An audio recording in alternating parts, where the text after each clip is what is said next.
disturbed when Moshe died? Why was Klal Yisrael disturbed when Moshe died? When they thought he died, they were very confused. Why? This was the confusion, and it is the confusion which led to the chet. What is the confusion that they had? All of Klal Yisrael knows. Now listen very carefully. All of Yidden knew what was going on. They all knew that by suffering in Egypt for 210 years, they restored their Uris from Mitzrayim, right? And that those, and not only Mitzrayim, their Uris, but they restored all the Uris that were laid in the Sultan since Adam Rishon. You understand? Which means that they knew that they were the receptacle for all the Uris that the Sultan had accumulated. And it was their job to take away the Zoyama of the Nochash, the tumah that went into the Bria because of Adam Rishon. You see? It was their job to restore that. Now, the restored process which is involved is the union of Yosef. That's the union of Mashiach ben Yosef. And they all knew that Moshe Rabbeinu was the Mashiach ben Yosef. It was clear. Because Moshe Rabbeinu was the manig who through his Hanaga, you see, helped Klal Yisrael get through. He taught Klal Yisrael Goy Mikev Goy. He was the Shaliach of the Bnei Shalom that was fundamentally the Mashiach ben Yosef, or head of that Yosef process. You see what I'm saying? By separating Klal Yisrael from the Tumah, you see. Only the Mashiach ben Yosef can do that. He separates Klal Yisrael from the Tumah and brings us into a state of Geula. This process was the Mashiach ben Yosef process. And Klal Yisrael knew, you see, that what awaits them now is the Mashiach ben David process. To bring the world from a level of Yemais Mashiach up to a level of Olam Haba, which is the union of Adam Rishon Kodim Machet, right? Until the level of Olam Haba, which he should have done. We all understand this from last time. So they knew, therefore, what they were involved in. They all were involved in, at this point in time, in the union of Yosef, of the Tikkun of Yosef, you see, or the Tikkun of removing the Tumah from the Bria by taking back all the Uris, you see, from the Sultan. And they knew that Moshe was the Mashiach ben Yosef, you see. But they also knew one thing else, which is very important. The Bnei Shalom said that he said to Moshe, go to Klal Yisrael and tell them I'm about to redeem you. You see, I'm about to do that. I'm going to redeem them through you.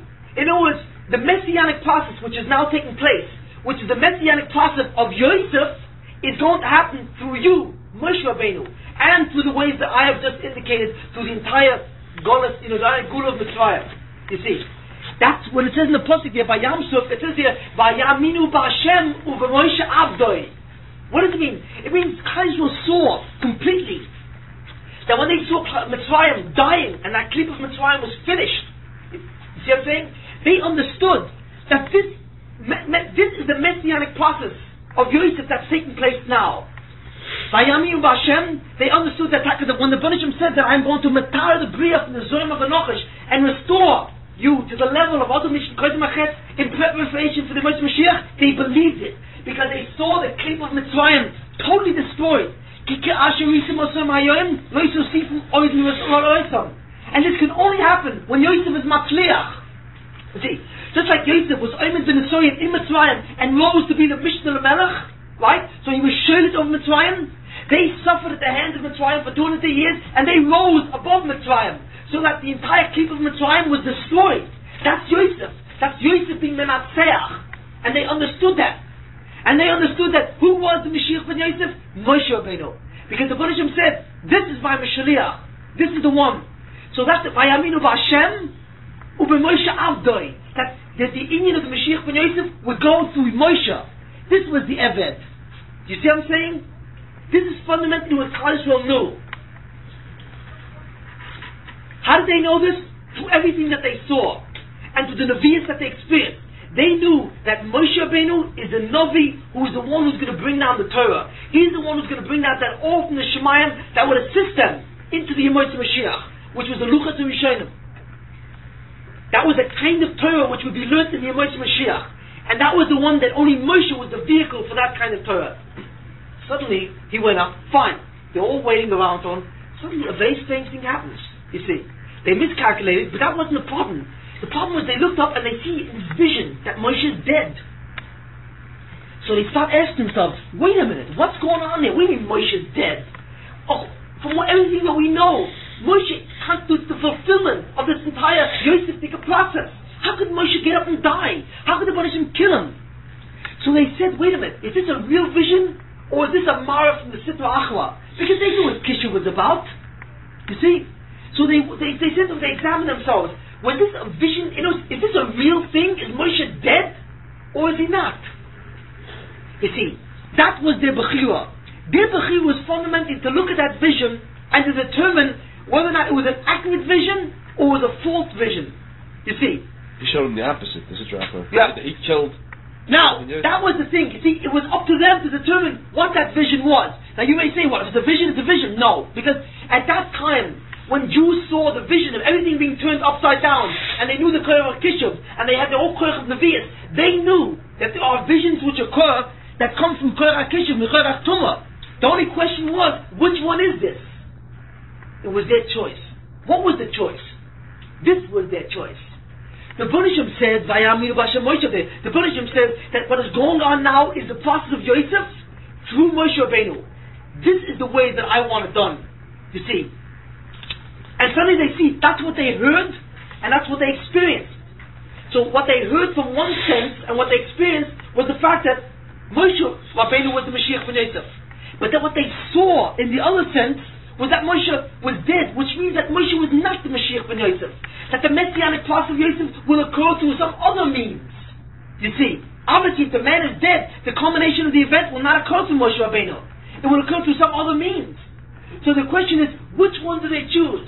Do they choose that which the Banishim said, what it was Megala to them, which they saw and experienced? Or is it what they see in front of them? But obviously there's a contradiction. So where did the Bechira lie? It lay in themselves. When they constructed the Egel, they didn't construct something to worship or to bow down to. What they constructed was an Egel. You know what an Egel is? An Egel is from the Porah family. The Porah, right? It's from the Porah. Who is Nedama to a shore? Yosef.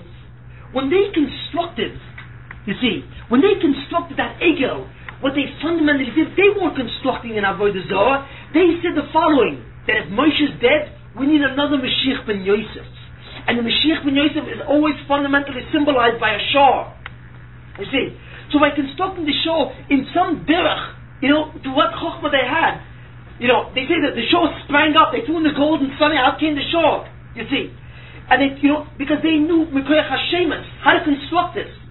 And they said the following, we will construct the Yosef. In other words, obviously this process will continue. But since Moshe is dead, we will construct a new Yosef. This is the one who took us out of Mitzrayim. What do you mean, how could the Jews say that this is what took us out of Mitzrayim? Were they stupid? Wait a minute. How could they say that? Wait a minute, they knew the whole event how they came out of Mitzrayim. It was through Moshe Rabbeinu. What they meant was not that this Egel was the one that took us out of Mitzrayim, but it's the Koyach of Yosef that took us out of Mitzrayim. That was the thing. This one will go on and represent the Koyach of Yosef to bring us to the Yemot Mashiach. That's what it is. Now, you may ask, in that case, that sounds very nice. Why then was it such a bad chet? Because the answer is, it lay in their gaiva. You see, fundamentally, who controls the Messianic process? You? Or the Banishim? They had a choice. Their choice was to either observe the vision or to see whatever has happened to them. You see, why did they choose that the vision was accurate and this was false? Right? They should have said the vision is false. It's from the Yetzer Hara. You see what I'm saying? They could have said that. Looks like Moshe is really alive. He's in the Shemayim. What do we see? We see a false vision from the Sitra Achra. They had enough information to determine that possibility. You see. And they should have believed in what the Banishim said, because they all experienced what he said. The Banishim said that Moshe Rabbeinu is Mashiach ben Yosef. The entire Geula which is taking place will take place through Moshe Rabbeinu. There is no other Navi. The Banishim was very clear about this. So they should have realized from that, all that they experienced and all that they heard, that this was the fact. And that which they saw in front of them was not the fact, was not real. It says, "Vayaminu b'Hashem Moshe Avei." They should have been mamin in the Banishim. You see, that was the choice. Instead, they chose to say the following: that Moshe is dead. You see, and we will construct a new Mashiach ben Yosef. In other words, we will construct the Mashiach ben Yosef that we will be in control of, And this was the Erev Rav. Because the Erev Rav, fundamentally, since their background is from the Tumah, since their background was from Avodah Zarah, because what fundamentally is Avodah Zarah? What Avodah Zarah is basically, the people who are over the Zarah don't believe that these things which they're over, we once had our shmuz about that, they don't believe that these things are the actual things themselves. They don't believe when they worship these things, the cow or the Nile, that these are real gods. They're not stupid. What they believe is that in certain ways, the Mazolos and the Shemayim, that the Baruch Shem created the world, but what he did was, he left the world alone, and he said, I do not rule the world anymore. I created, but I don't rule it anymore. What rules it are the Mazolos in the Shemayim. Are the Mazolos in the Shemayim, you know what I mean? And certain representative koiches in the Bria on the earth. One of these koiches was a Porah. Another guy was the Nile. They believed in these different gods. They believed that these different things, entities, were representations or shlichim for the God that once created the universe but left it. And they felt that by manipulating, you see, that's what they believed in. Why did they believe that? Because they wanted to believe that. Because you can manipulate a God that you can create. You see, that's the thing. They didn't believe for 1 minute that this was God. They believed that those Avodah Zorah were representations of God in some way, in some of the koiches. And they had their kishuf. They knew exactly what kind of representations it is. We don't know what this was. So to us it looks like they were bowing down to stones or idols. That's not true. They were worshipping things which they believed were the shlichim of the Baruch Shem himself. But they had access to the koich of these things. But the thing was, why was it called Avodah Zorah? Because fundamentally it is their gaiva which said that the Baruch Shem gave out shlichim. Where did they get this Kabbalah that the Baruch Shem left the Bria? There's no such Kabbalah at all. Where did they get this tradition from other Rishon that the Baruch Shem relinquished the Bria and let it be ruled, the shlitas, to someone else? There's no such tradition. They created that fact, and they said that the Baruch Shem did it so that they would have access to the control of the power of the earth, so that they could do what they want. That's Gaius. Instead of saying Atu Esadam Ki Hashem Elokim Einoi Bevadoi, they can say Yeshua Bevadoi. But it was a kind of Yeshua Bevadoi. Yes, the Baruch Shem made the Bria. You see, yes, these koiches are not us, but in a certain sense, we retain a certain level of independence because we can control this kind of a God. There's an aspect of a Yeshua Bevadoi. You see. That's the Nikud of Avodah Zorah. It's the same thing that happened in Klal Yisrael. They were tested in the fundamental principle of Avodah Zorah. You see. But it was on a much higher level. It was a much higher level. What Klal Yisrael was tested in Avodah Zorah was in the very process of the Mashiach ben Yosef himself. You see. Klal Yisrael wasn't tested in whether or not this was a God, the Nile was a God, or some Koyach was a God. You mean? They weren't tested that. Because when Klal Yisrael left Egypt, they knew that these things are ridiculous. But what they did not know was ridiculous was the union of the Mashiach ben Yosef itself, which was part of Klal Yisrael itself, was a Heilig Kazach. You see. So fundamentally, what the Sitlach was allowed to do, and he did it well, he said to Baruch, wait a minute, you are about to bring on the Messianic period, you're about to bring on the Mashiach by employing the process of Mashiach ben Yosef. Let me test them in the process of Mashiach ben Yosef. Let me take that very process and give it the pivot or the idea of Avodah Zorah itself. In other words, I can actually take the Indian of Mashiach ben Yosef itself and make it into a Yetzer Hara, a seduction for Avodah Zorah. The Siblach did this once by Yerovam ben Nevat. It was the same thing by Yerovam ben Nevat. Yerovam ben Nevat was a king that was appointed over all the tribes of Israel except for the Malchus Yehuda. Because the Baruch Shem wanted like that. Yerovam ben Nevat was the Mashiach ben Yosef in his time. But Yerovam ben Nevat knew that if the Moshe Mashiach transpires, and it was about to transpire with the son of David, Achitophel, you see, it was about to be, he knew that once it transpired, he had to step down from Malchus. And David stepped up to Malchus. Same thing. You see? Because it's the rule. The Mashiach ben Yosef comes first, cleans up the Bria from its tumah, and then the Mashiach ben David comes after that and becomes the Melech. The Melech is not the Mashiach ben Yosef, the Melech is the Mashiach ben David. He's the Melech. But once the Mashiach ben Yosef becomes a Melech, it's hard for him to give it up, and so on. So the Yitzhak said to the Baruch Shem by Yerovam ben Nevat, he said, let me test him. You see, let me test him. You're about to bring this thing again? Oh, let me ask you, is it a Be'ita or is it a Achishena? So the Baruch Shem said, it's a Achishena. Oh, if it's an Achishena, then I can go ahead and do something with the Bechira. You see, that's his opening. So he runs back down and he again attempts to trip up the Mashiach ben Yosef, who is Yerovam, by jealousy of the Mashiach ben David. So he sets two of the Mashiachim together, one being jealous of the other. That's how high he can go. He can go so high that he can make one Mashiach jealous of the other. You see? Maybe he deluded him to thinking that they're not equals. Whatever the thing was. And fundamentally, that's what he did by the Chet of the Egel. The Chet of the Egel was the opportunity that was granted to the Sitr Achwa. Because of the fact that Yemoitz Mashiach was still an Achishena, it had to go through an aspect of the Hanukkah HaMishpat. Because of that, he had to resist to attempt to undermine it. How would he undermine it? By taking the whole Indian of Mashiach ben Yosef and making it suspect in the very focus of Avodah Zarah, where he would say to the Jews, aha, I now give you I give you the opportunity that you can control the entire Mashiach ben Yosef process. You see, that was the thing, essentially. So it wasn't that the Jews suddenly built an Egel Azov where they didn't realize what was going on. They knew full well what was going on. Adrabah, it was the fact that they knew what was going on that allowed the seduction to take place. Because they understood the concept of the Mashiach ben Yosef, and they understood exactly the relationship of all these events. It was this very process which is being tested in the ultimate Nakuda, where the Eitorah says, aha, I'm going to give you a little control on the Mashiach ben Yosef process. I'm going to slip in a little Yeshua Mavado here, because that's what control is. How?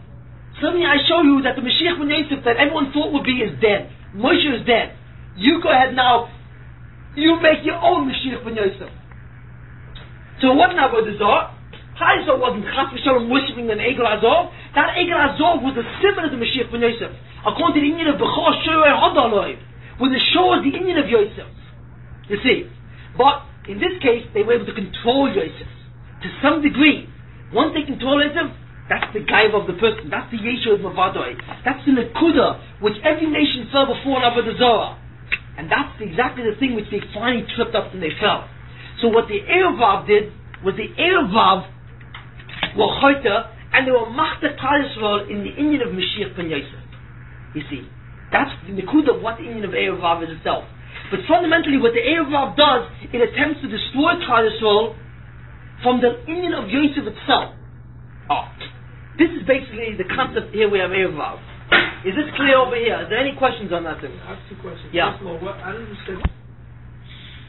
That perhaps Moshe did something wrong, or something bad happened, or not necessarily that something was with them, but perhaps they thought that there's some aspect of Moshe Rabbeinu that he was Makakal the Indian himself in some way.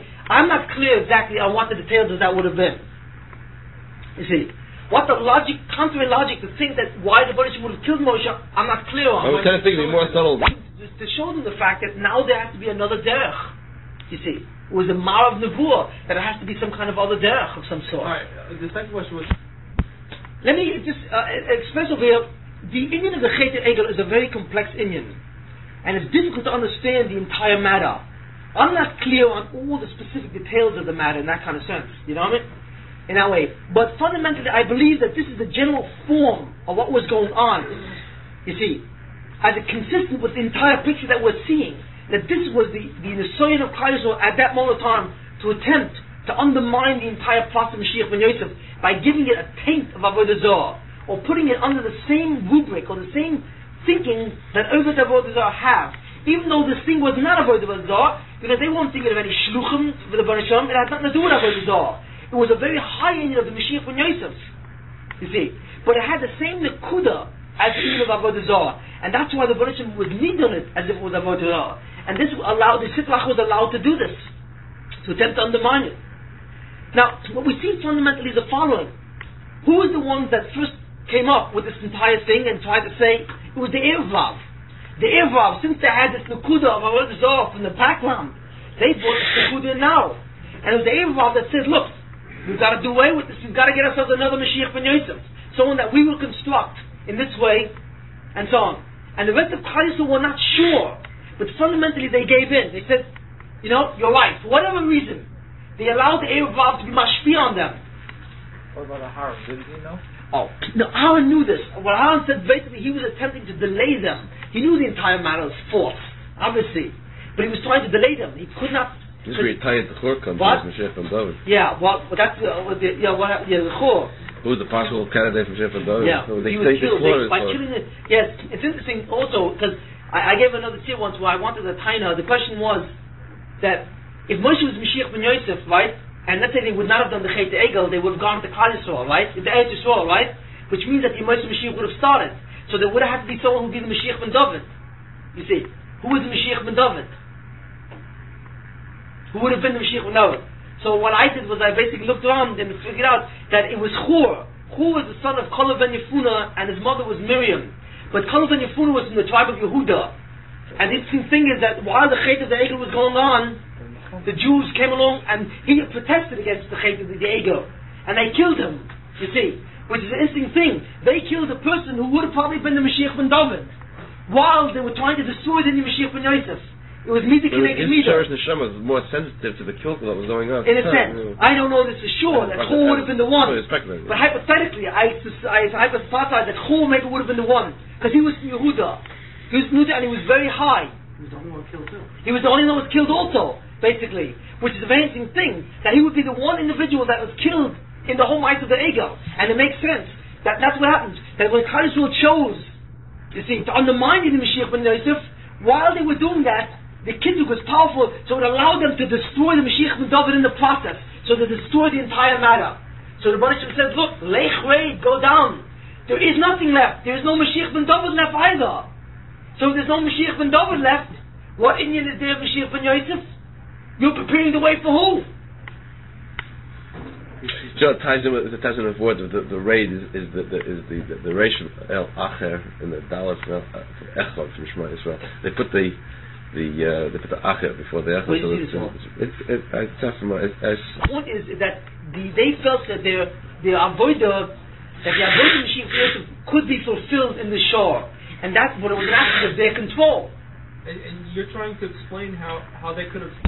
Sure. The end was kosher. Not the end. No, you said everyone asked the question. The question is, how are the Jews? How could they create an idol of avodah zarah after everything they saw? The basic answer is they didn't make an idol. What they created was a substitute Mashiach ben Yosef, which is a very high Inyan. Except that the mistake that they made was they should have realized that there would not be any other Mashiach ben Yosef but Moshe. And they wanted to create another one and assume that he was dead so that they would have control over the Inyan. That was their mistake. But it had nothing to do with avodah zarah. So the Messiah is not in the word of the Rishon then? No, chas v'shalom. In a sense, yes, to the guy, the regular guy. Because it has to do, because that's the thing. It has to do with avodah zarah. Only it was, for them it was like avodah zarah. Why? Because when they wanted to control the Mashiach ben Yosef, there's an aspect of Yeshed Mervadoi, Gaiva. You see, we will determine how the process takes place and what will be fulfilled. That's an aspect of saying we will do it, and we're not concerned with the fact that the Baruch said it can only take place with Moshe. You see, that is a minus. There is an aspect of minus, but it's not avodah zarah. Where do you find that these were mitzvah on the fact that they have to believe in Moshe? What? You find the Vayam Hashem is just a fact that they did believe, but not that they had to believe. Because the Moshe came and said that the Gula is happening as Am Shaliach of the thing. They saw this clearly. What do you think about the Moshe Kairach when they challenged him? Against that which the Baruch had made clear and very evident that the entire process will take place in this mode. You see, that is not necessarily related to Moshe. It's against the Rebbeinu Shleilim will. That said, the ego just makes no way with it. Through this process, when it says, the thing Vayamu Hashem, which is said Vayami Hashem, over Moshe Avdoi. What does that mean of Moshe Avdoi? The hekesh of these two, they believe in Moshe and in Moshe his servant. What is the meaning of Moshe's servant? Moshe is a big yechus between. There's a yechus there. He was the leader. It means what they believed in, and they saw clearly that Moshe was the Eved Hashem, and that the derech, the koich of the Baruch would go through Moshe. Moshe was the Eved in this case. Moshe was the one who would do it. You see, where they got the tzivah from? I know if someone's a tzivoy, I'm not totally clear on that, but that clearly was the established fact. You see. When they thought that Moshe died, then they thought there was a counter-established fact. Wait a minute. You see, we knew implicitly that Moshe was the one. What happened over here? You see, so the question was, if they assumed that it was a vision, a false vision, then they realized, the false vision, obviously the Baruch made it very clear that Moshe the one. But if they had a nisus, where they wanted to control the process, then it was very symptomatic of saying, look, Moshe Taka is dead. We have to now construct our own Mashiach ben Yosef. You see, it was a question in them about the gaiva of the Adam always. if you want to control the situation, or the fact is you have to listen and see exactly what the pattern of the bria is, what is going on. Okay, so I understand that. Okay, in that respect, it's very similar to the problems in the way I understand it, a little different than what you're saying is. To me, it would seem that they probably would not have been able to determine if this was a true vision or not. Okay, but let's assume they had to assume that, let's say, it was a true vision. So the Baruch Shalom's message is that, listen, that's it, it's finished. The Mashiach Ben Yosef is stopping at this point. I stopped it for whatever reason, and they said we don't want to stop. We want to continue it, and that's why they made the egel to say that we want to continue it under our curses. That's what it would seem to me. You understand what I'm saying? That's an alternate interpretation. That's the third theme. No. I have what you're saying. I would say no to determine if this was a real vision or not. They couldn't see it. Let's assume it was a real vision. If it's a real vision, you have to telling you that Adkan, that's it. The difficulty with that is, well, why? That's irrelevant. We don't know why. Well, but obviously, at some point. What does it mean? Moshe Rabbeinu died, right? That means that the process is stopping. So with their time, we don't want it to stop. We're going to do it in our classes. We're going to I hear that. It's a variation on that, on the same concept. Yeah, but it's more severe. It's more severe than what I'm saying. It's more severe. That's the guy is much more. The reason what I'm answering with this is that's mamish against the Rebbeinu Shalom himself, not against Moshe Rabbeinu. It's a more severe. It's mamish against the Rebbeinu Shalom himself, so it's mamish in avodah zarah. What I'm saying, and also it explains that because that means how do they know really if the vision is true or not? It's very hard to think because they knew. They couldn't have. I think you could say that they probably shouldn't have known. The interpretation they should have not made it. But they should have made an angle because what they're saying with this is that they want to go on their own. Why did you not? Right.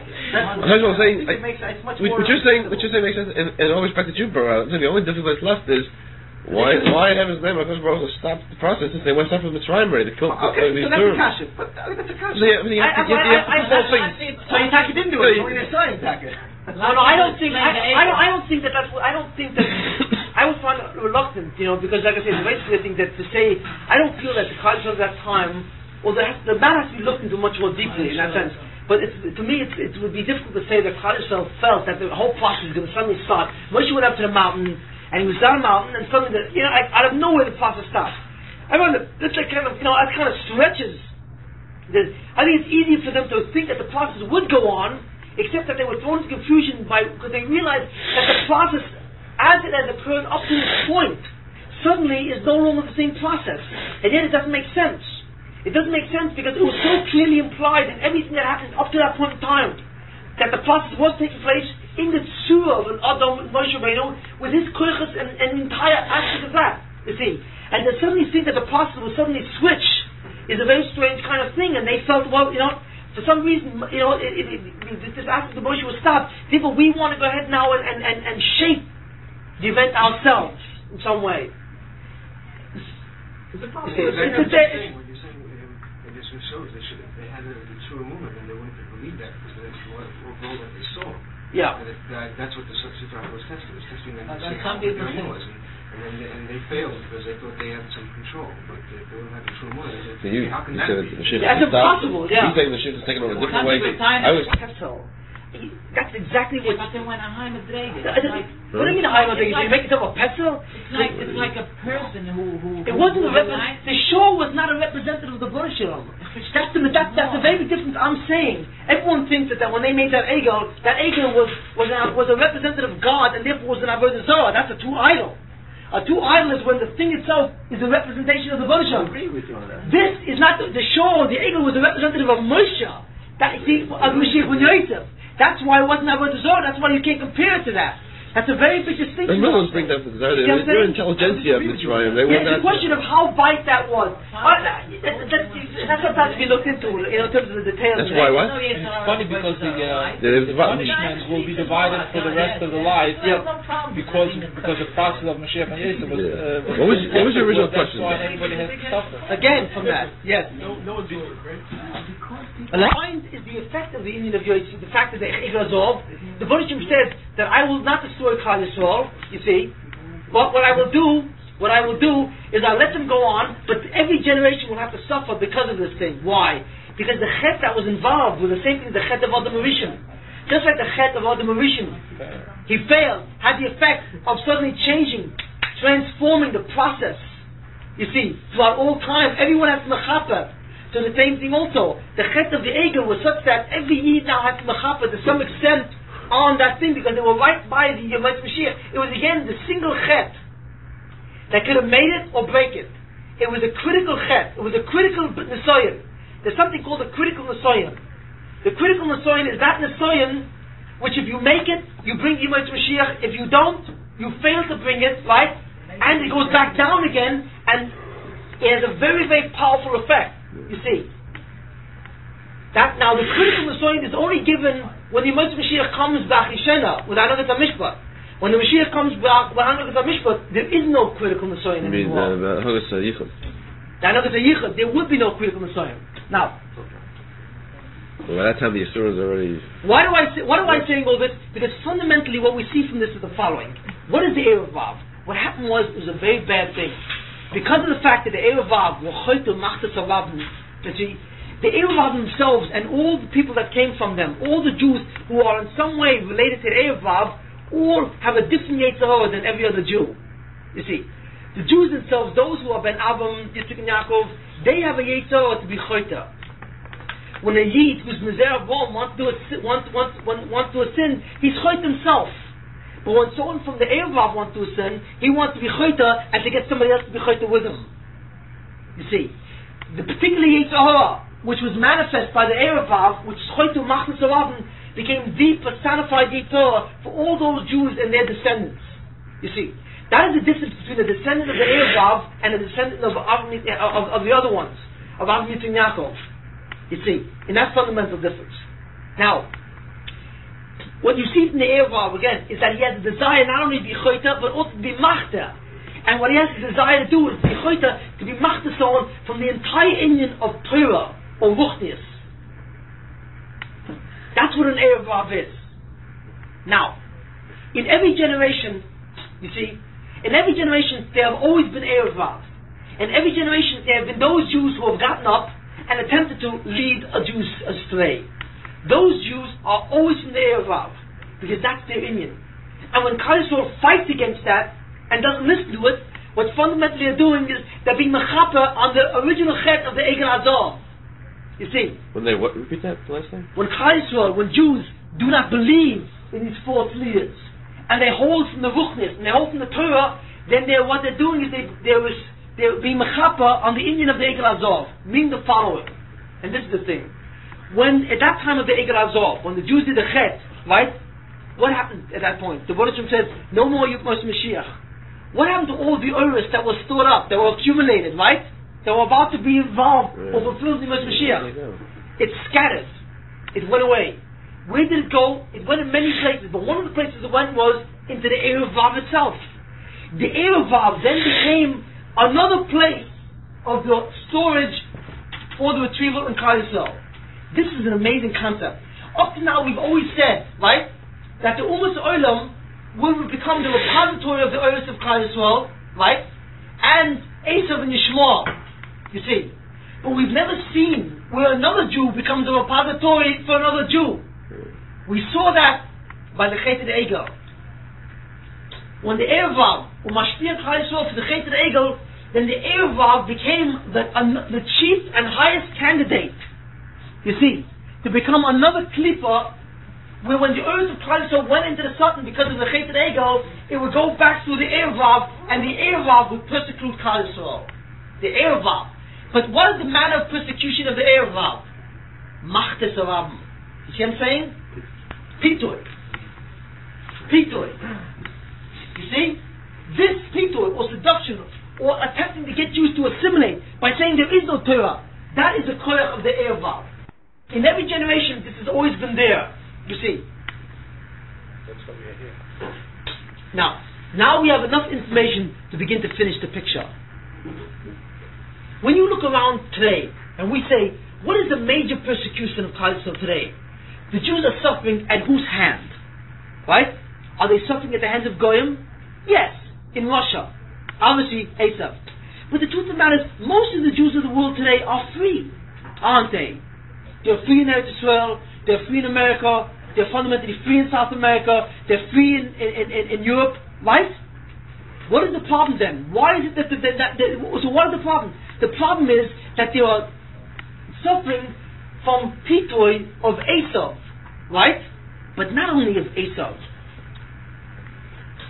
Esav has a koyach of seduction, you see. What is the koyach of the seduction of Esav? The koyach of the seduction of Esav is that, don't follow your religion, I got a much better thing. I have Olam Hazer. But the truth of the matter is, that's not enough to swing a Jew. Because a Fuma Yud says, I'm not interested in your Taivas, your Olam Hazer, I have my Olam Haba, you see. You see what I'm saying? The koyach of Pito of Esav is shvach, it's not that powerful. So, what you have is not only the koyach of Pito of Esav, but in addition you have the Pito of the Erevav itself. And the Erevav in America are the Reform, the Conservative, the Reconstructionists, all those Jews who got up and said to other Jews, there is no Maimon HaSinai.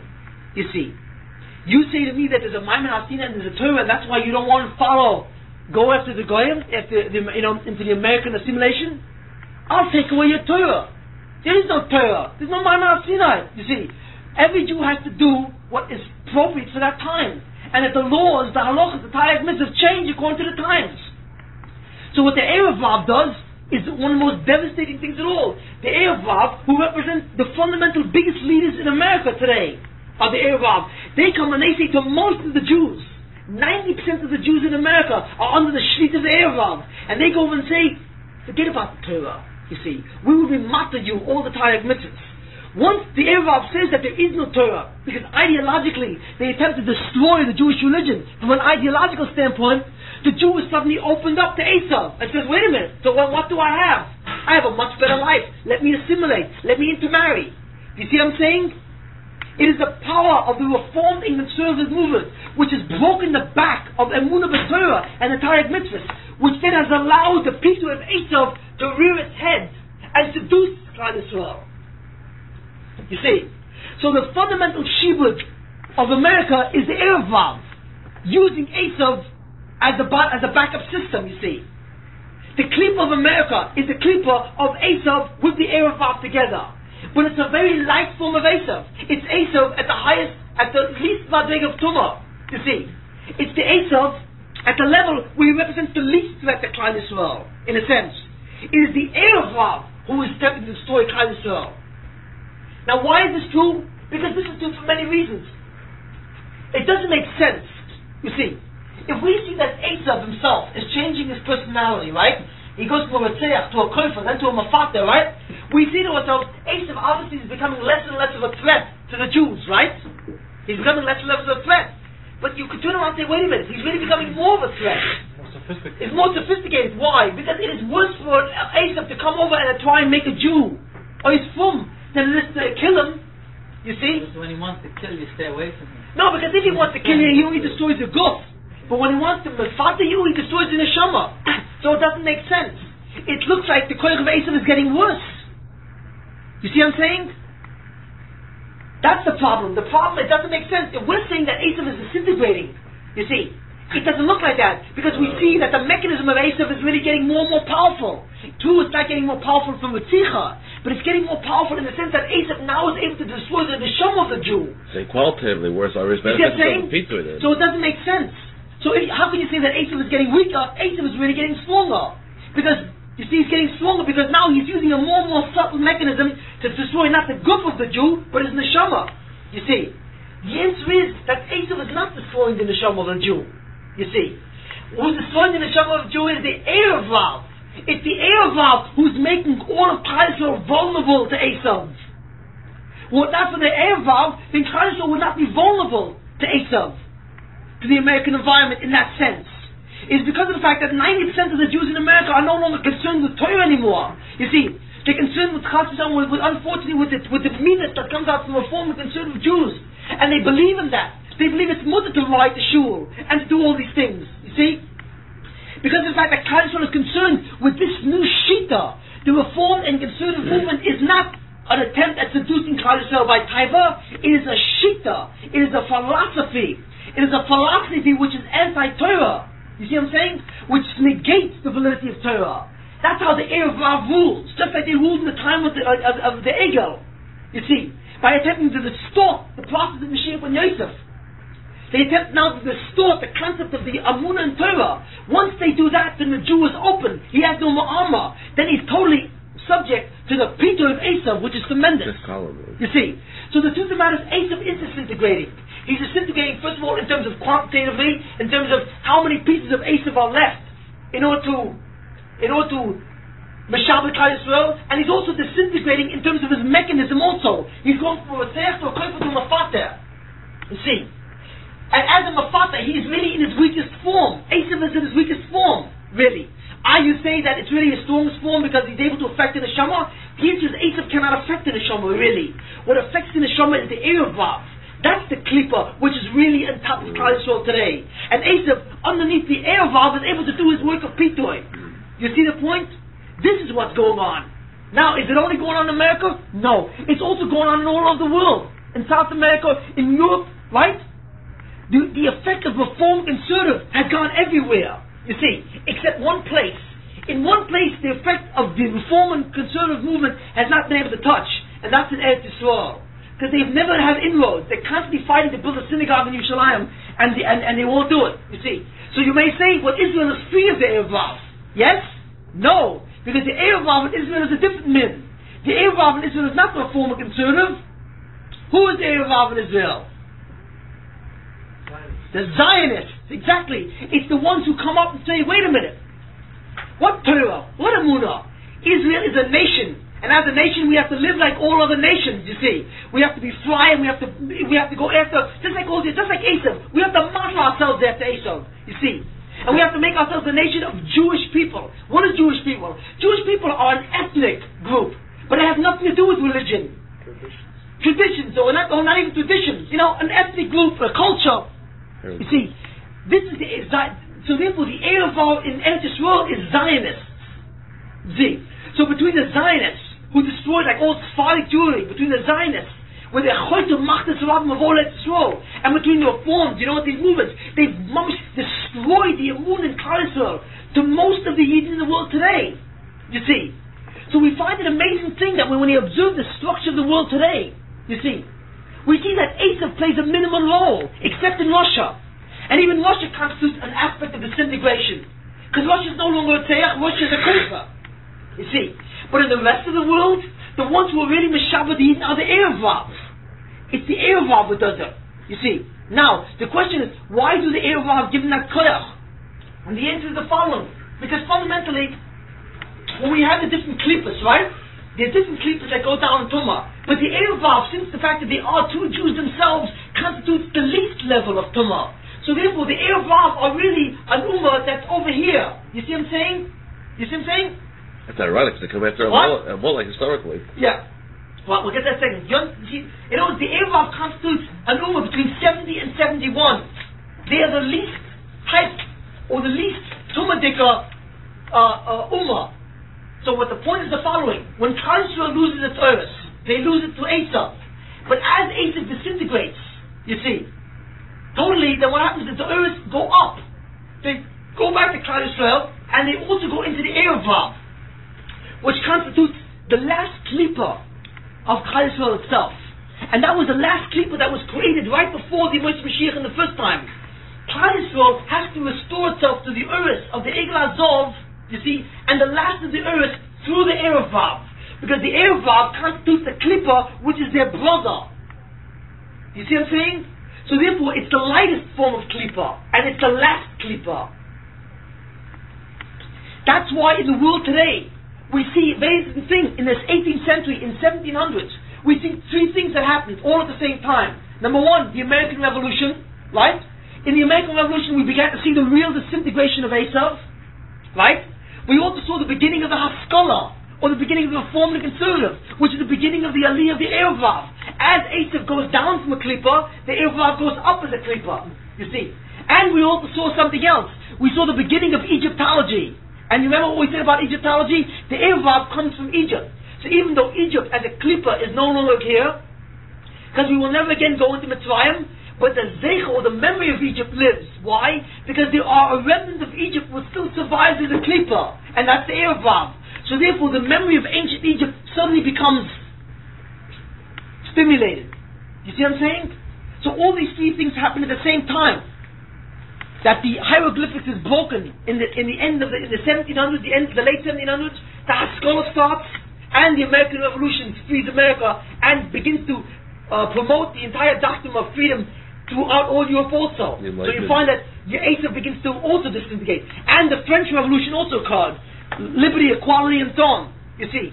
So the juxtaposition or the connection between these events is not a chance item. You see, it means in the 1700s that the world, the Jews, were moving from the clip of Esav to the clip of the Erevav. And the clip of the Erevav became stronger and stronger as the clip of Esav became smaller and smaller. You see, until finally the clip of the Esav became so small that the Jews had to go back into Nazi Germany and retrieve the last of the Eretz from Esav. So at that point, Esav totally destroyed itself, or most of it, so that all it left back was an Esav that had now had shaykhs to Kfira, and no longer with Tzicha, which is Soviet Russia, or Communist Russia. You see. So now that Esav is to a large degree destroyed, Klal Yisrael has to contend now with the next and last Klippa. It's a Klippa which represents, it has the urge of Klal Yisrael, you see. Because it's less of a shibud than that of Esav, and it also represents those Yidden who still have the urge from the Egel Azov. Klal Yisrael cannot go up into the Yomais Mashiach until they take back the urge that they lost by the Egel Azov, which was the only time that they ever reached so high and they lost it. You see, those urges, to a large extent, went into the Erevav. And because they went into the Erevav, they have to suffer at the hands of the Erevav. Which means, how do they suffer at the hands of the Erevav? It means that they try and remain frum, or they try and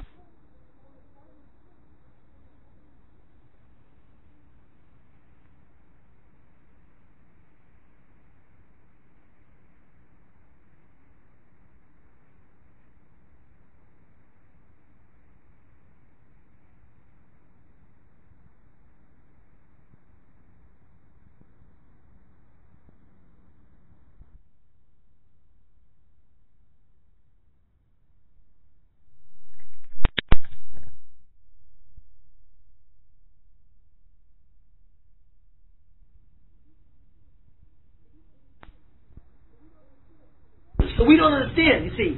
But you see, when a Reformed Jew goes into his temple, or a Reformed guy goes into the temple, and he sits there and he listens to all the stuff, and he believes in this thing, and then he goes out and then he has a choice to marry a shiksa or not, he doesn't know what to do or not. So he has to fight against the infiltration of that Erevav, in terms of what they taught him, versus that he knows that there's got to be something in Judaism that he can't go marry a Gentile girl, you see. So when he fights that and says, wait a minute, look, I can't go do such a thing. I can't break myself off that ummah. You know what I mean? When he does that, he fights against the Erevav. You see, against against the Torah Sheka, against the false shittas which they put into a person. That's how he gets back to Oris? That's how he gets back Oris from the Erevav, right? Those Jews who fight against it, against that ideology, even though they're born under it, you see. You have to remember, they are born under the shibud of the Erevav, just like the Jews were born in Egypt, you see. And Jews are born in Golis. You know what I mean? They have no choice. We have a choice. We're not born under the Erevav, really, in many ways, you see. But most Jews are born with parents who are not from, who are members of Reformed and conservative congregations. They are born into that kind of a situation. And those people, the Erevav has full shlita. And when they go through their life trying to practice that false ideology, that's how they're taking back those earths. And those are the last of the Uris that have to be taken back. You see. Those are the Jews who are the first ones to run after the Egel Azov. You see. So they're the ones who have the strongest connection to the clip of the Erevav. So, in fundamental summary, what we see is the following. That from the time of the Beis HaMikdash, from the time of the Churban Bayis Sheni, the main klipa, the main with Ummah that would retrieve the earth of Christ was Esav. That was symbolized by the Golos. And this went on for 1700 years. Where Klal Yisrael was in the Golos of Esav, you see, and Esav persecuted Klal Yisrael b'yodayim, b'vesicha. So therefore, the main klipa, the main Ummah, you see, the main koyach which was against Klal Yisrael, that served the function of the Hamelech HaYichud, was Esav himself. And the mechanism of Esav was Ritzicha. This was the point. In the 1700s, this absolute quality began to falter. There was a breakaway of Esav, or disintegration of Esav, so that those parts of Esav that used to be involved in Klal Yisrael in a terrible Ritzicha were no longer involved. You had the American Revolution, the French Revolution, which happened about the same time, and you had the beginning breakaway of Europe itself, of Western Europe, from being the Ikar Klipa of Esav are against Klal Yisrael. No longer would Western Europe be the chief proponent of Esav. That distinction now was given to Eastern Europe and to Khazarist Russia. You see, that continued on. But since Esav was being disintegrated, a new Klipa was being created. And that Klipa was the Erevav itself. So you saw the beginning of the Haskalah and the beginning of the Reform and Conservative movement in the late 1700s with Moshe Mendelssohn and in the 1800s itself. You see, this went on until the 19th century, until you came to World War I and then World War II. What happened? What happened was that the Jews, because of the qualitative loss of many Eretz, had to go into the deepest part of Esav. You see, into the deepest part of Esav. That's to get back the qualitative loss of Chatoim. But at the same time, the Jews had retrieved many Eretz before, which means that the Jews were now being prepared to go into the Klipa of the Erevav, which was a higher, a higher Klipa, less Tum involvement. You see. So therefore, in the 1900s, the 1800s, the Jews were under the Klipa of Esav and the Erevav at the same time. You see what I'm saying? How is it possible that the Jews can be under the Klipa of Esav and the Erevav at the same time? The answer is because of the double direction. From a qualitative sense, they were in the hands of Esav. From a quantitative sense, they were in the hands of the Erevav. You see what I'm saying? As we explained in the beginning. Qualitatively. What? The qualitative in the Erevav. Yes. No. From a qualitative sense, the fact that the Chatoim represented very powerful levels of Ashchasa, they had to go into Esav. Because those Oris had to go into a low level of Esav, you see. But from the fact that they had many of their Oris back, because of all their persecution, quantitatively, they were now able to withstand a lighter thing, which is the Erevav. You see, so therefore both of these things happened in the 1800s. In the 1900s, finally Esav was coming to the end point, and the Holocaust was the symbolism, or one of the among the most complete disintegrations of Esav, when finally Germany rose up with Amalek and gave back most of the Eretz to Klal Yisrael. Once it did that, you see, that Esav would no longer be the same as it was. So even though Esav remained later on with Communist Russia now no longer rules with Ritzicha. It rules with Kfira, you see. But once this happened, Klal Yisrael is no longer in the hands of Golis. Once Esav shifted from Ritzicha to Kfira, Klal Yisrael broke the back of Golis, and they went into Eretz Yisrael. But once in the Eretz Yisrael, they're still not free yet. You see, they're not free, which means that they have to go into the hands of the Erevav. So when the Baruch Shem says, I want to give Klal Yisrael Eretz Yisrael and return them back to their land for the beginning of the Gula, the Yetzer says, wait a minute, I still have a lot of Chatoim here. So the Baruch Shem says, okay, so you can still have Eretz Yisrael with the Erevav. In other words, not for the fact that guys like Chaim Weizmann and Ben Gurion, who were the head of the Erevav, and they were Rotzchem in terms of what they did to the Jews in World War II, were not for the fact that they were the leaders of Eretz Yisrael at the beginning. Yidden could never have had Eretz Yisrael. You see, the only reason why the Jews are able to be in Eretz Yisrael is because Eretz Yisrael is totally free. Do you understand? Because they're under the shlit of the Erevav. That's the concession to the Sitra Achra. You see, the Kitzik is strong enough to keep Klal Yisrael in a Klippa. There's got to be some Ummah that still holds the Eretz, and that's the Erevav. You see, so those Jews must be under the domination of the Erevav. So Eden cannot be totally free yet. So even though the Jews are back in Eretz Yisrael, they still have to be under the shibud of the Erevav, the Zionists, you see. They have to be. Because of the Kitrut, the Eretz is still there. Do we see this kind of thing? So that's the state of the world it is today. Now, we see one more thing also. That as Klal Yisrael is getting better and better, because Esav is disintegrating, we see this by the fact that the Erevav is now the new main clip of Klal Yisrael. We find there's another clip of Klal Yisrael. Who? Yishmael, the Arabs.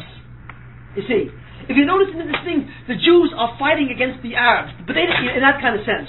But the truth of the matter is, Yishmael represents a much lighter clipper than Esav, right? Yishmael was similar to the old clip of Mitzrayim, you see, and it's a lighter clipper than Esav.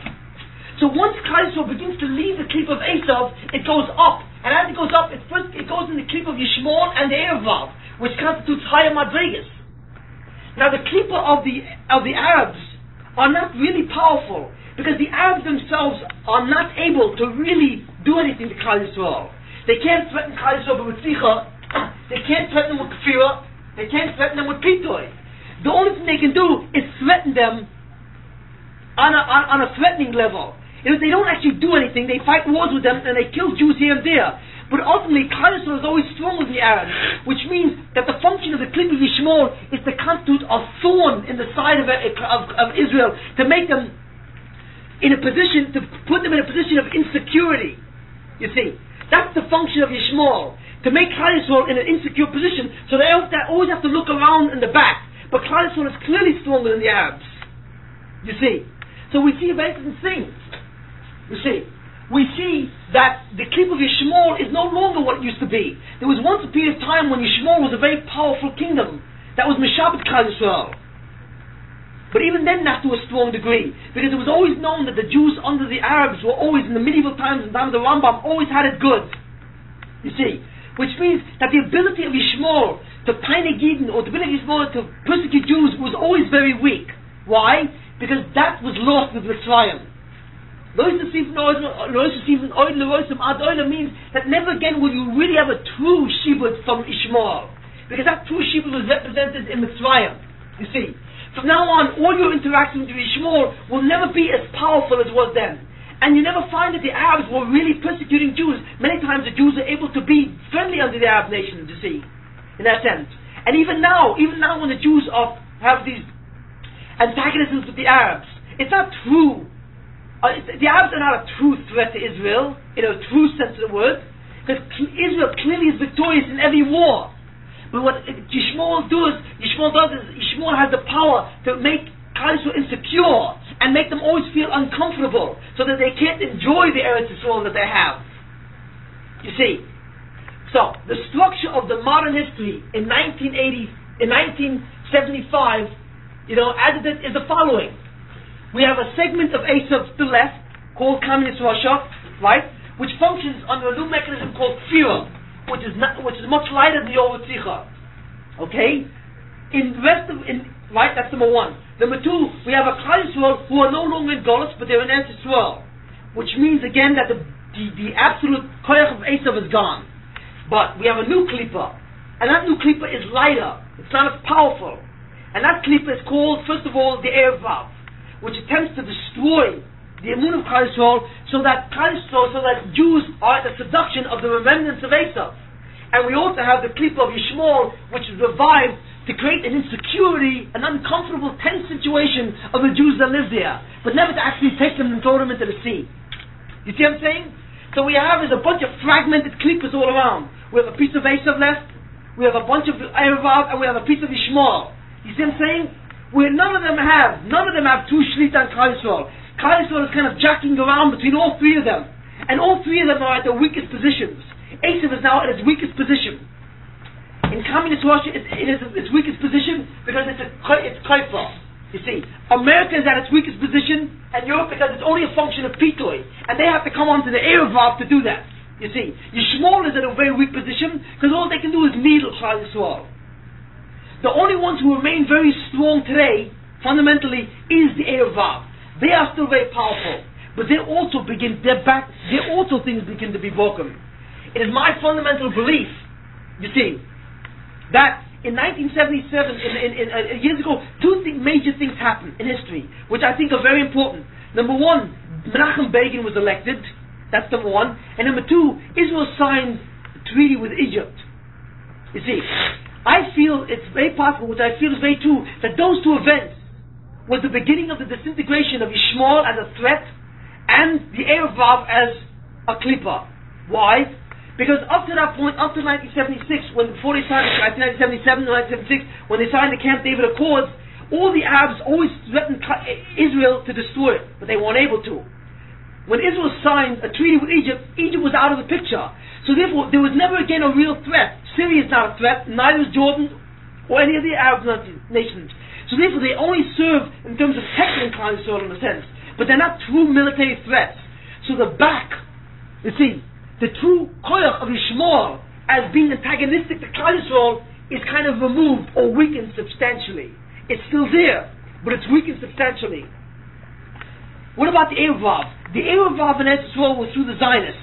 Now, the Ika Erev Vav, which is represented by the Zionists, is really the Labour Party, which was from the time of 1948 with the Jewish Agency up till now, up till the election of Menachem Begin, in a sense.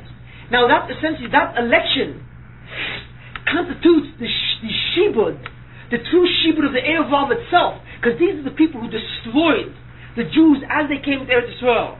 Menachem Begin, who was elected, was someone who helped bring about Eretz Yisrael, but who could never get his foothold in the thing, until finally it was reversed. Menachem Begin is someone who called by the name of God.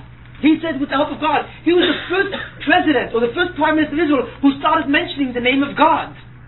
Or in a certain sense was from, you see. So his antagonism was not as powerful as the antagonism of the Zionist reform, which is the labor rights. In a certain sense, the shibud of the Erevav is weakened, you see. And this is our sign that the Geula comes closer and closer. This is what you must constantly observe.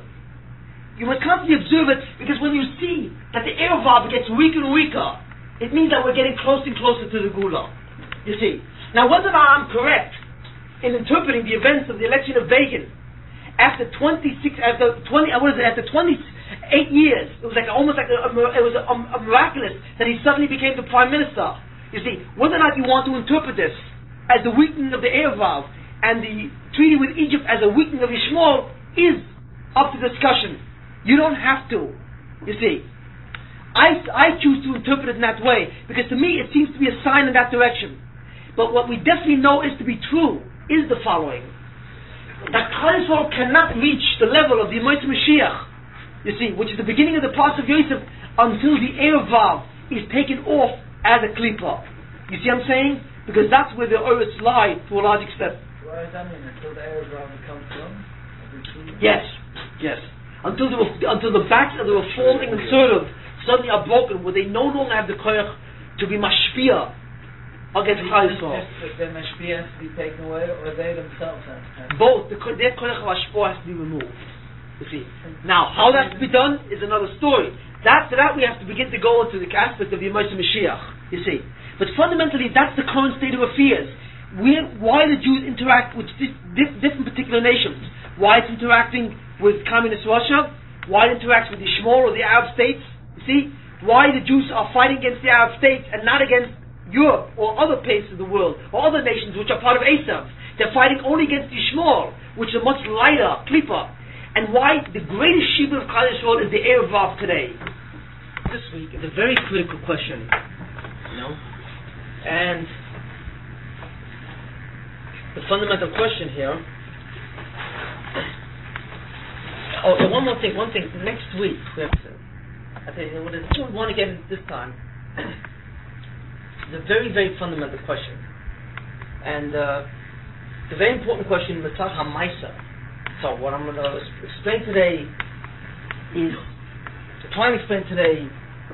the following. Really, what could the Jews have done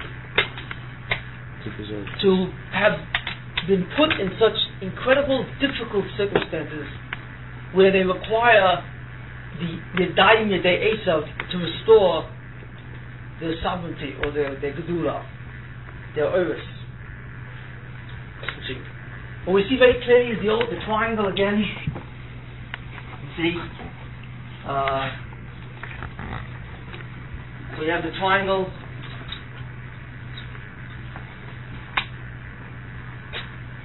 Well, when Yisrael loses their Oris, it goes to the Satan, into Umas Olam, and then back to Klal Yisrael.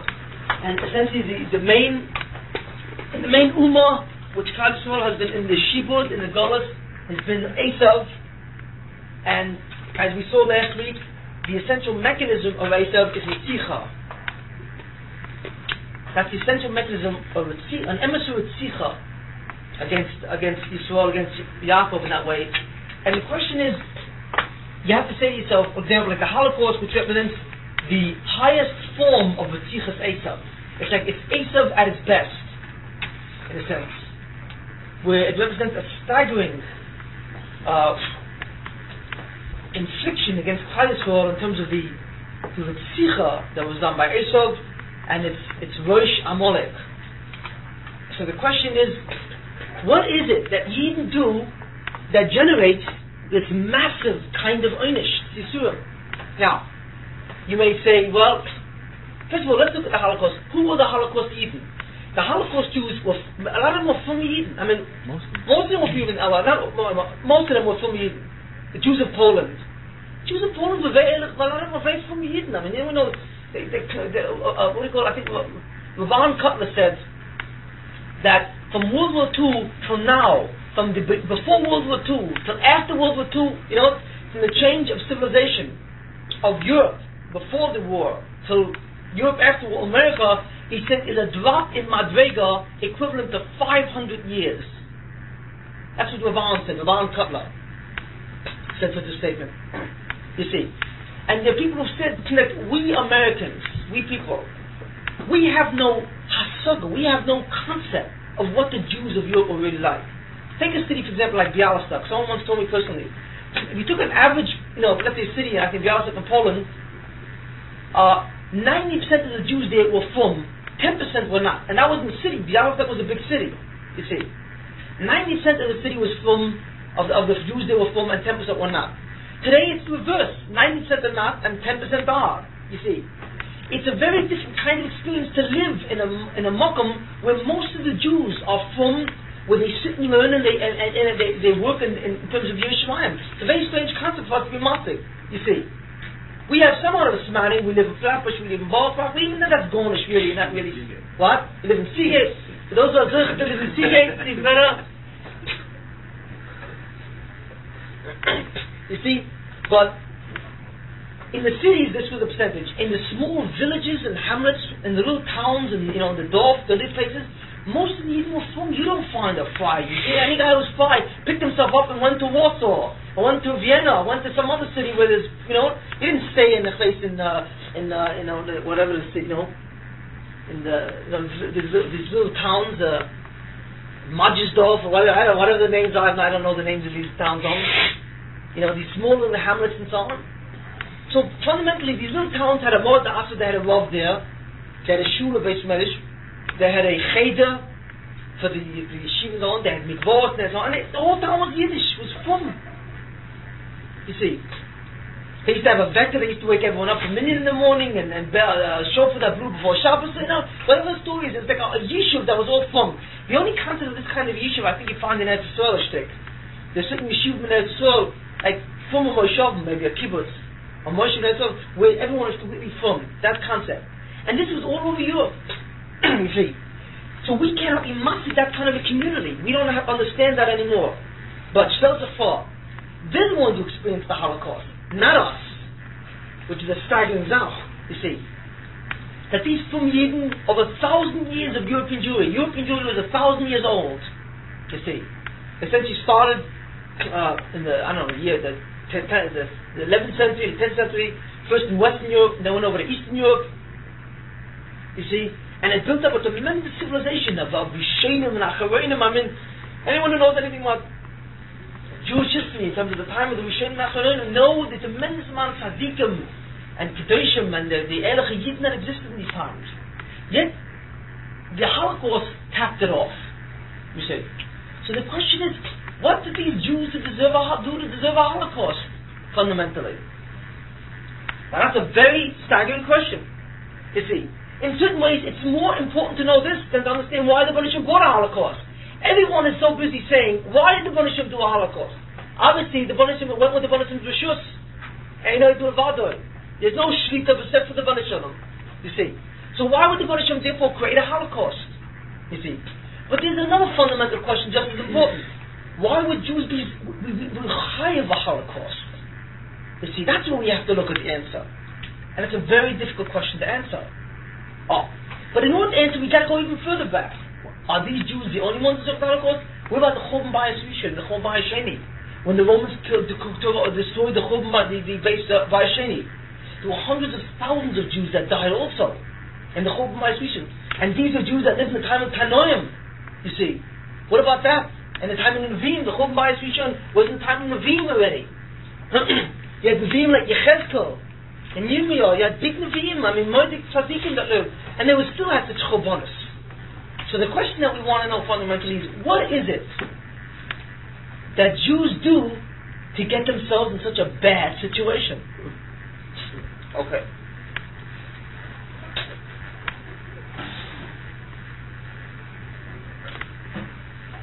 Before we answer this question, we have to ask another question. Since we're all basically Jews, and most Jews answer questions with other questions, we're going to ask another question, which is more fundamental.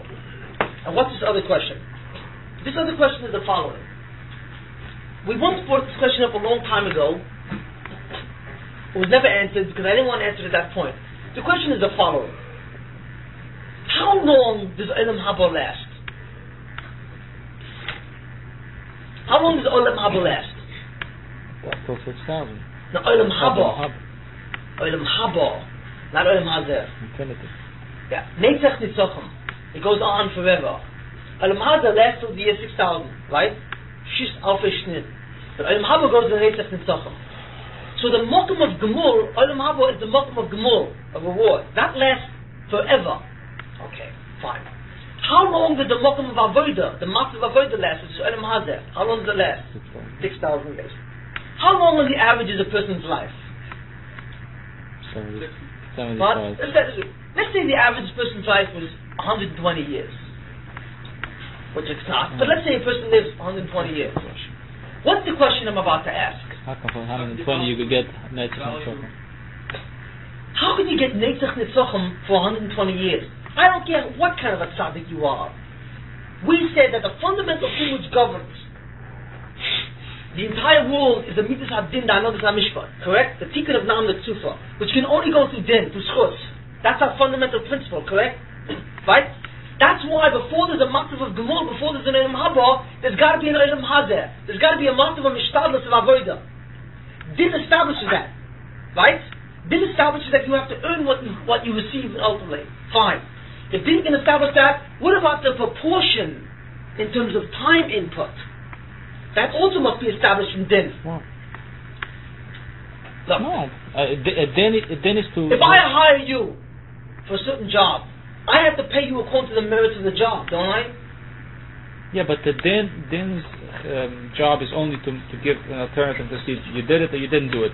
The reward, it's not up to Midas Din, it's up to Rabbi Shalom. He wants to do Hatava. To begin with, he wanted to do Hatava. That's what Nisim Mahalach said. We once said to the story that the function of din is simply to equalize the situation, to make sure that whatever's on this side of the equation is on that side. But the values on both sides of the equation is not necessarily something that comes from Mitzvah din. That's right. Where'd you get that? I just thought about it. Good. That's one possible thing. That's one possible solution in that kind of sense. That we have to go into that goes into a whole other area. How can you possibly say people? What is this for this? Yeah, well, it goes into another area. But what he's actually saying, which is a critical thing, is something else, which is another way of dealing with the problem, which is very, very. It's a difficult thing. It's the sense that what Din says is the following: there's a certain equation, x equals y, right? That's what the equation is. Now, who set up this equation? The Banashim set up this equation. That if you do x, right, then you'll get y. You see? If you do x, you'll get y. Now, what is the value of x and what is the value of y? Din simply says that if you do x, you'll get y. If you don't do x, you will not get y. That's what Din says. That's what Din says. But who determines the value of x and who determines the value of y? Does Din do that? That's the question. Not yet. Maybe yes, maybe no. There's a possibility that Din does not do that. Really, what does it then? What cheshbon does that thing?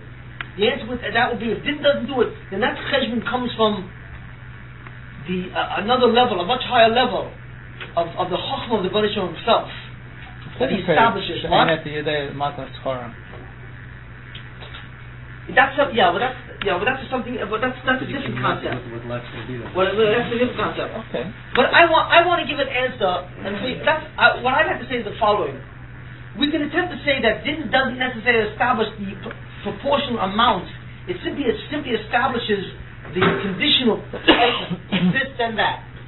Okay. But I want to go with the premise that maybe Din does establish this in some way. I want to go with that premise. I don't want to give it that premise so simply. So the question is, if x is 120 and y is Netzach Nitzachim, we find that this is the equation. This means infinity, which is a ridiculous equation. You see, the values here are impossible. How can 120 years generate a schar and a gemur which will last Netzach Nitzachim. I can understand, for example, let's say a person is a really kosher guy, really big tzaddik. So you say, okay, let's give this guy 1 billion years of Olam Haba. Now, 1 billion years is a long time. It's a very long time. First thing you're going to get tired in 1 billion years. Okay. You don't like 1 billion years? So the Rebbe says, let's give this man, let's give this man 1 octillion years. 1 octillion is a 1 with 27 zeros after it. Only one? No. What? Now, is 1 octillion a big number? You better believe it is. Why? There is nothing in the universe that comes to that number. Come on, I don't think. If you count up all the atoms in the universe, I don't think it comes up to. Maybe it does. I don't know if it comes up to an octillion. That's a big number. But it's decillion, no billion. What? So you go to the next one now. A billion, decillion. No, maybe it goes further on. So there are things that go close to an octillion in terms of the universe itself. But there's a certain point where numbers go into the realm of numbers of the by themselves. In any case, It's big. okay, that's right. So we say, okay, you work on this, so you give the guy 1 billion years of Olam Haba. That's a fair exchange. See? But the Buddhism doesn't say that. He says, I'm going to give you an endless number of years. It's not really years. It's endless time, or whatever the situation exists in Olam Haba. It just goes on without stop. So the question is, how do we justify that?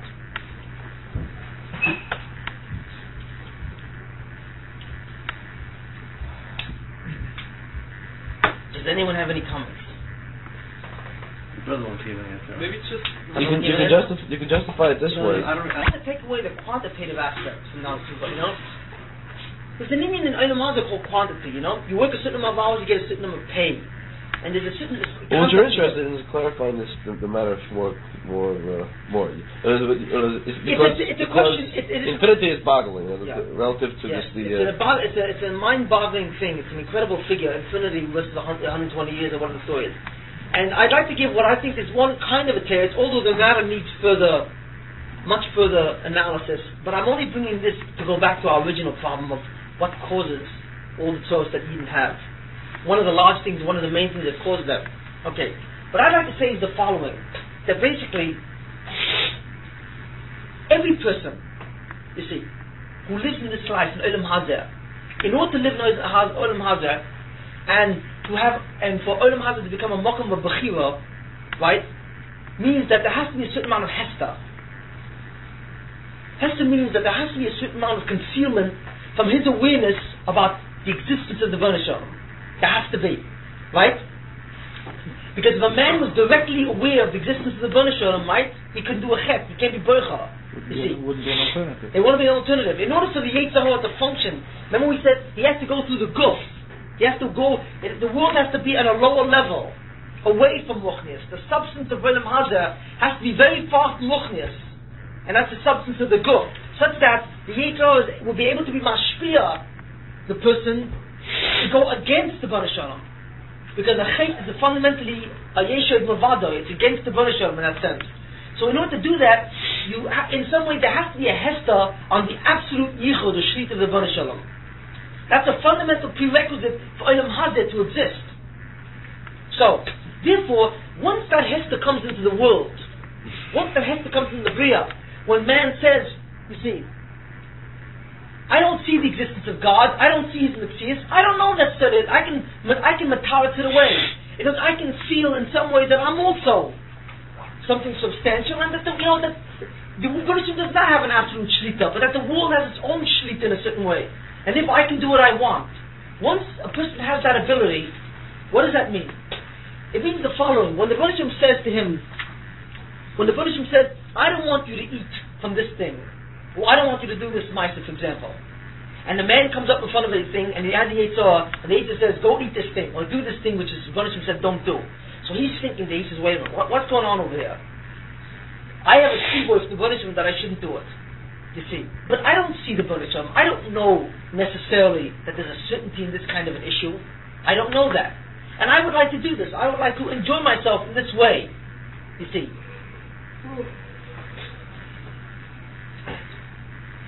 When the man decides not to do it, what fundamentally he's saying is that I'm not going to do it. I'm going to suspend.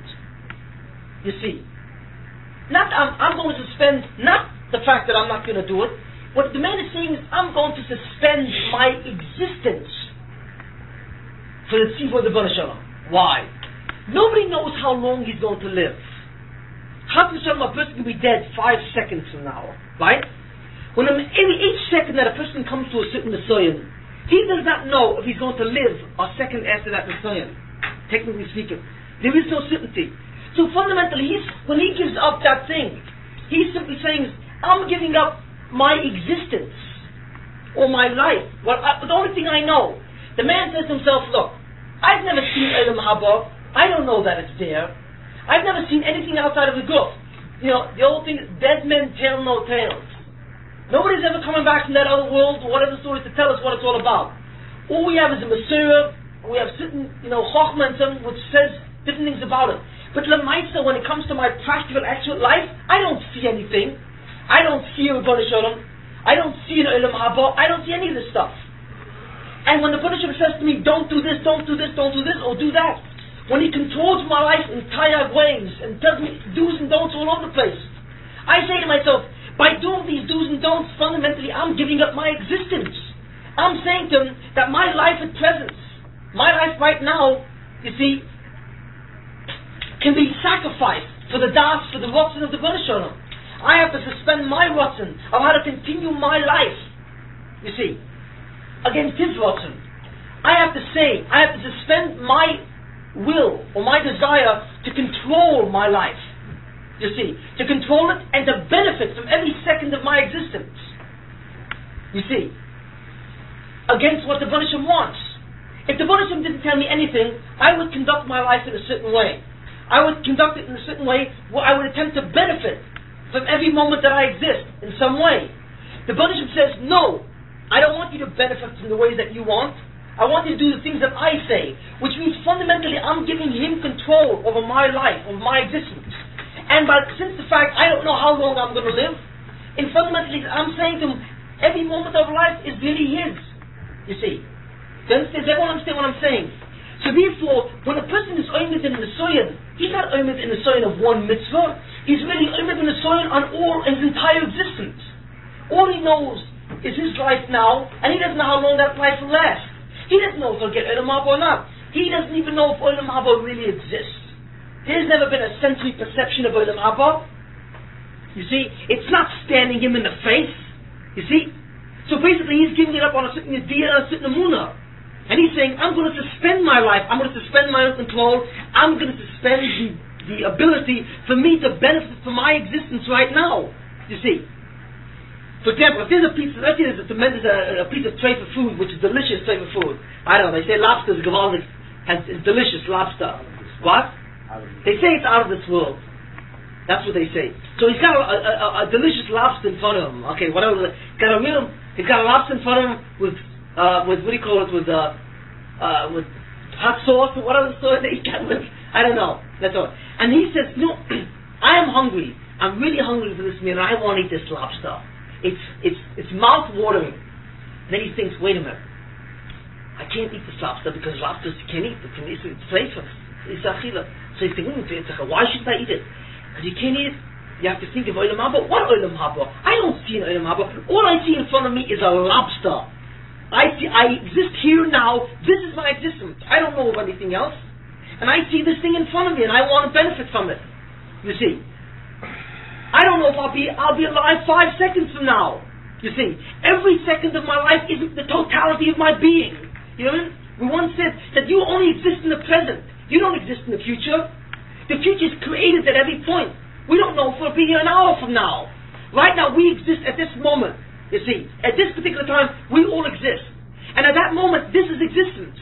If I give away, if I relinquish my control over this point, this second, I fundamentally am relinquishing control over my existence itself. You see, that's the concept, which I think is working here. So what the Rebbeinu Shalom is saying like this, since you are willing to exist, to relinquish, to abandon your existence, my reward is existence. What's the sheer of existence? Is there a limit to existence? No. Because existence simply means to be.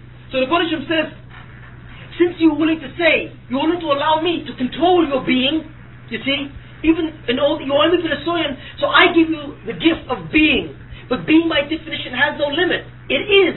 So therefore you live the Netzach Nitzachim. You see what I'm saying? So therefore, from what I'm saying is that the reward of infinity to 120 years, fundamentally, is Mitzvah Din. It's part of the Din itself. The Din not only in terms of the equation, the if-then conditional aspect, that if you do these mitzvahs, you will get Olam Haba, but it also establishes the degree of Gemol, the proportion of Gemol versus the amount of the input of Avodah, you see. Because it's existence through existence. That's what it is. What? Difficult. It makes sense? No, you're saying it doesn't make a difference if it's 1 minute or if it's... No, then technically it would make a difference, right? Then it wouldn't make a difference if the person did a lot of mitzvahs or he did 1 mitzvah. Technically right. In fact, you're right. Technically it would not make a difference. In fact, the Rambam... the Mishnah only one. What? I assume that's Other Rishon only had one. You're right. It wouldn't make a difference if the one. Other Rishon lived in the Gan for a certain period of time. Not that he knew how long he would live, what the situation. He only had 1 mitzvah. Because all it takes is 1 mitzvah. You see. It means what Adam would have said to the Baruch Shem, I suspend my existence, my being right now, by not eating of this Eitz Hadas. So everyone should get a Olam Haba from 1 mitzvah? Yes, technically, yes. Right. Technically, despite the scenario, the way we're describing it, 1 mitzvah is enough to be clean in Netzach Nitzachim. By that logic. Because it's existence versus existence. So what's this? Why should you volunteer everyone? Because of the chet of Adam Rishon. Because of the fact that he failed. In other words, had he not failed, one would have secured it from him. But because of the fact that he failed, he not only failed to secure Olam Haba, but he brought in a pagam in the Bria. He was makalkalit. So therefore he has to now begin to take away that kilkel as well. The job became much more complex. So suddenly, the job opened up to many other facets, which I won't go into. There's another Shia will speak on that. Why it came into more mitzvahs, what it was. We'll get into that. But the fact that that 1 mitzvah suddenly became many, we go fragmented into other mitzvahs, into 7 and 613 and so on, is an aspect of the kilkel, of the pagam. You see, it's the result of the chet, but it's not the thing which is necessary for Olam Haba. Olam Haba can be acquired technically from 1 mitzvah, according to the logic from what I'm saying. You see, because that's the point. That's really what it is. A man can almost go to the Baruch and says, look, I don't know how long I'm going to live. You told me not to do this, and I didn't do it. I gave you my own life. That's what I did. I gave you my own life. The fact that I say at this moment, this present moment, which is all I have, I'm going to listen to you. I'm giving you my entire chayim. Because there's no guarantees I'll be alive 5 seconds from now. So in effect, I gave you everything that I have.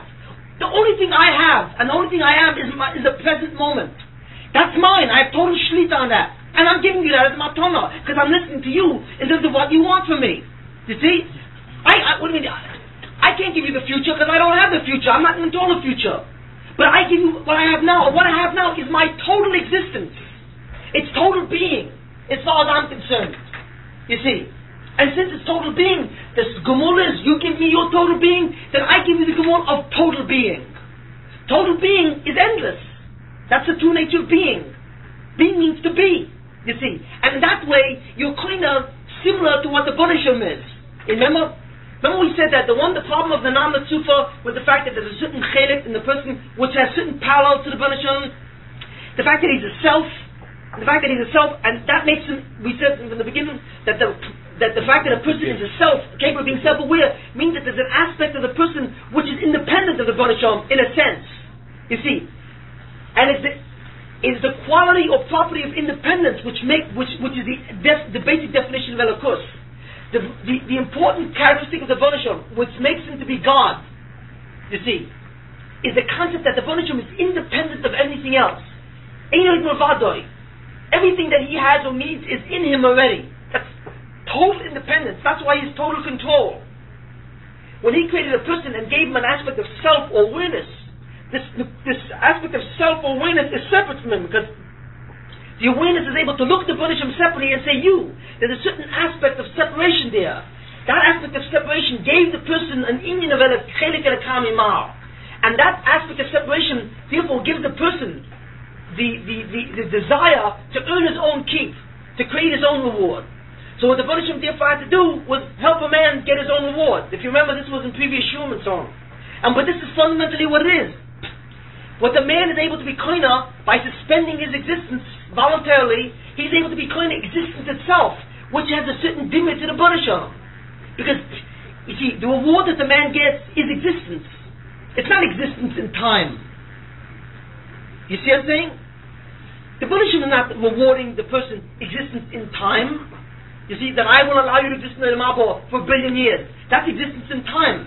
You see, because what the person gave to the Baruch Shem was not his existence in time. What the person gave to the Baruch Shem was what? Was total existence.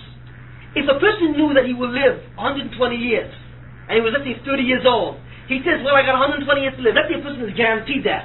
And the man says, I'm going to devote 10 years of my life to the Baruch Shem. Right? And that's it. So in that case, then the man is only giving to the Baruch Shem a certain existence in time. So then the din would say, we can give them therefore another existence in time. You see, if that were the case.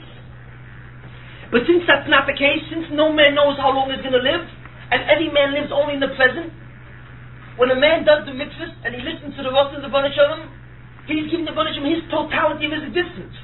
You see, by doing that, with such messiness nefesh, the Baruch Shem is then giving him existence itself, which is similar to his existence, because the Baruch Shem does not exist in time either, does he?